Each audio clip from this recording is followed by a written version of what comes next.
This is Paula Deen. In 2008, she was a celebrity chef with 3 different shows on television. I like for my chicken to sit out and get almost down to room temperature. She had restaurants, cookbooks, and deals with home brands. Then she made headlines like this, and this, and this, and took to talking to the Today Show's Matt Lauer, where he asked this. I'll ask it to you bluntly. Are you a racist? Oh, that's never a question you want to answer on national television. But you can't keep a Southern woman down. In 2023, Paula Deen has restaurants, 3 different shows on television, cookbooks, and deals with home brands. It's like we're living in a time loop.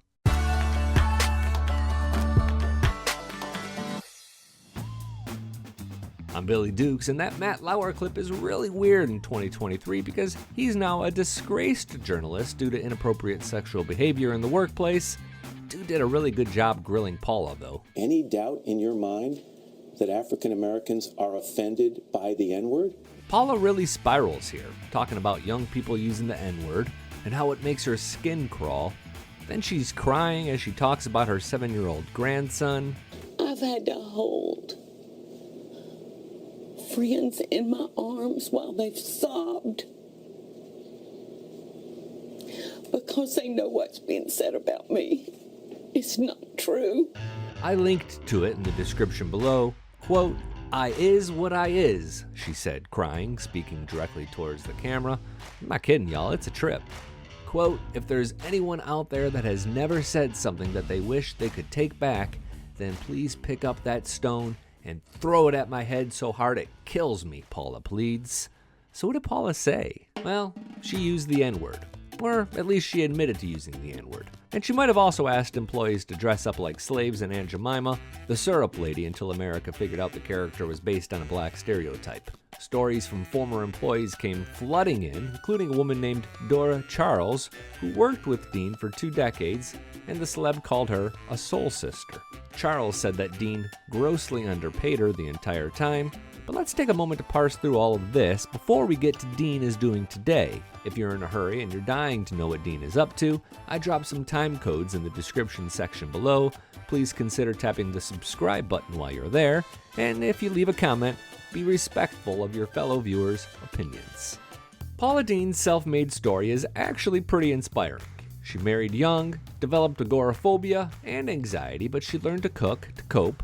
And by 1990, the now single mom started a catering service called The Bag Lady. A few years later, she opened a restaurant.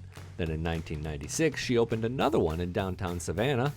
In 1999, she made her first appearance on the Food Network, where she would more or less live for the next 14 years. Shows like Paula's Home Cooking, Paula's Party, and Paula's Best Dishes made her rich and famous. How'd y'all like the home movies? I had a fabulous time. And I told y'all we're having macho nachos. More cookbooks, a memoir, a lifestyle magazine. I mean, she was sort of like a foodie Oprah. In 2008, Forbes said she pulled in $4.5 million. By 2012, it was $17 million, including $50,000 an episode for the Food Network. That was the year she got sued by a woman named Lisa Jackson, the former general manager at Deen's restaurant, Uncle Bubba's Seafood and Oyster House. Per reporting at the time, Jackson claimed that Deen was planning her brother Bubba Iyer's wedding in 2007 when she said, quote, "Well, what I would really like is a bunch of little N-words to wear long-sleeve white shirts, black shorts, and black bow ties. Now that would be a true Southern wedding, wouldn't it?" Radar also had some quotes about how she was trying to recreate slavery in the Civil War era.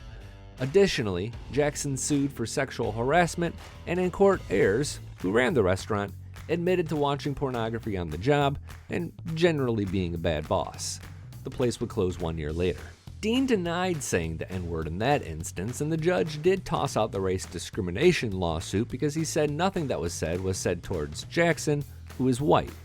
By August 2013, the whole lawsuit was dismissed, and by that point the damage was done because what Deen said in the deposition went public.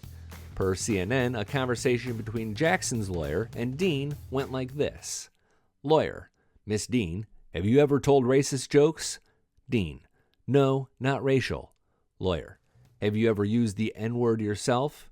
Deen: Yes, of course.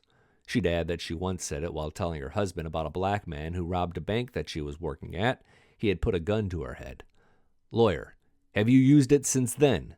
Deen: I'm sure I have, but it's been a very long time. She'd go on to say she objects to the use of the word, and her team would attempt to massage the situation a little by sharing how 60 years ago the South was very different with segregation, but that's not who she is today. It did not work. Walmart, Kmart, Sears, QVC, they all dumped her. The Food Network didn't renew her contract, and she was left out to freeze like cold gravy, except she wasn't. Within 2 years, she was back on a bigger television network than ever. I mean, who can forget Paula's dancing on ABC's Dancing with the Stars? Her own Paula Deen network started to produce shows like Positively Paula, and she bought back all of her old shows from the Food Network. Not many ways you can mess this up, kids. She was on a Fox cooking show called MasterChef in 2021. I get that body under my husband's head. She has also released several books and kept a magazine alive in a time that nobody keeps magazines alive. Now, there's reason to think that she might not have learned her lesson. In 2015, she dressed up as Lucy from I Love Lucy alongside her son, who dressed up as Ricky and kind of went blackface. Oh gosh, Paula, did you not learn? But that barely slowed her down. That year, she opened a restaurant in Pigeon Forge, Tennessee, and now boasts locations in Myrtle Beach, Foley, Alabama, Nashville, and Branson, Missouri. But what about Lisa Jackson? Well, she's moved on and pretty much stayed under the radar. In August 2013, the matter was closed legally when the two parties settled, quote, without any award of costs or fees to any party. Deen did a happy dance, while Lisa basically said she was happy the matter was resolved and she wished Deen's family the best. I'm Billy Dukes for Taste of Country.